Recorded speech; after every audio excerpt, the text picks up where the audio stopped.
যে জীবের সেবা করে সে ঈশ্বরের সেবা করে। আমরা এগুলো বলতাম, শুনতাম, তো বিশ্বাস করতাম না।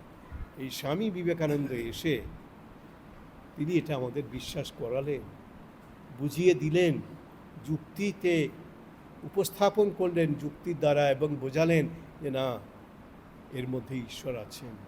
এবং ঈশ্বর কিসে আছেন? সর্বভূতের মধ্যে, সর্বপ্রাণীর মধ্যে। ভালো মানুষ, খারাপ মানুষ, দুষ্ট মানুষ, শিষ্ট মানুষ, সতী অসতী, সৎ অসৎ, সকলের মধ্যেই সে এক ঈশ্বর বিরাজ করছেন। এটা স্বামী বিবেকানন্দ শেখালেন।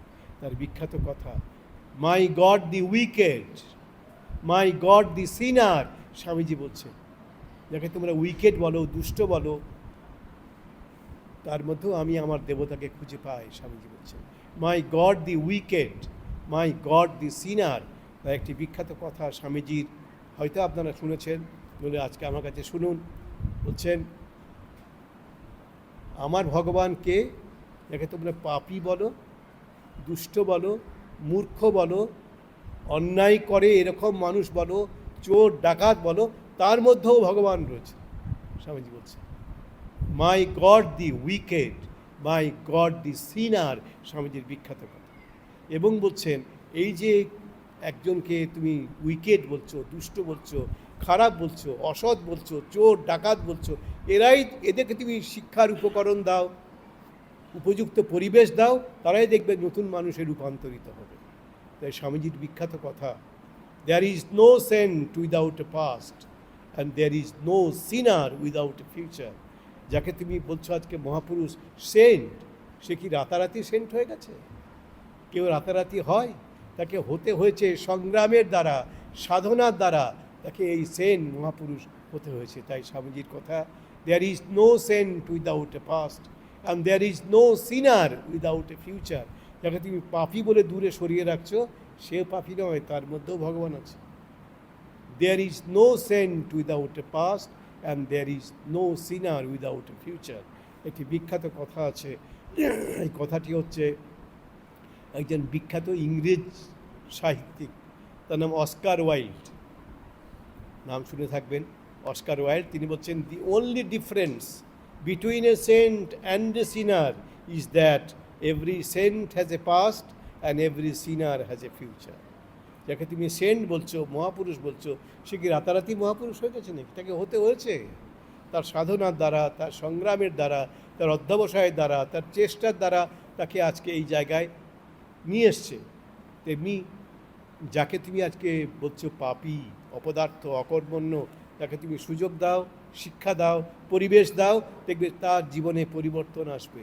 তাই বলছেন, the only difference between a saint and a sinner is that every saint has a past and every sinner has a future. বিখ্যাত কথা অস্কার ওয়াইল্ডের। স্বামীজি এই কথাটি বোধহয় শুনেছিলেন ইংল্যান্ডে, লন্ডনে যখন বক্তৃতা করতেন। হয়তো অস্কার ওয়াইল্ডের বক্তৃতাই শুনেছেন, কিংবা অস্কার ওয়াইল্ড স্বামীজির বক্তৃতা শুনেছেন, দুটোর মধ্যে যে কোনো একটা হতে পারে। এই জন্য অস্কার ওয়াইল্ড যখন লিখলেন, তখন আমাদের মনে হয় তিনি স্বামীজির দ্বারা প্রভাবিত হয়েছেন। আবার যদি বলি যে স্বামীজি ওর থেকে শুনেছেন বলে এই কথাটি বলেছেন, there is no saint without a past and there is no sinner without a future. এই শ্রীরামকৃষ্ণের সান্নিধ্যে এসে গিরিশচন্দ্র ঘোষের মতো একটা মানুষ, তিনি মদ্যপান করতেন, বেশ্যালয়ে যেতেন, তিনি পরিবর্তিত হয়ে গেলেন, মহাপুরুষে রূপান্তরিত হলেন। এই যে every saint has a past and every sinner has a future, এই যে বিখ্যাত কথা স্বামীজি বলতেন, এর প্রমাণ হচ্ছেন গিরিশচন্দ্র ঘোষ। নটি বিনোদিনীর নাম আপনারা হয়তো শুনে থাকবেন। তিনি নটি ছিলেন, ওই থিয়েটার করতেন তখনকার দিনে। ওই বারবনিতা পল্লী থেকে ওদেরকে নিয়ে আসা হতো, মেয়েদেরকে। তখন তো এমনি শিক্ষিত বিদুষী ভদ্রঘরের মেয়েরা তো অভিনয় করতে আসতেন না, তখন ওদের থেকে নিয়ে আসা।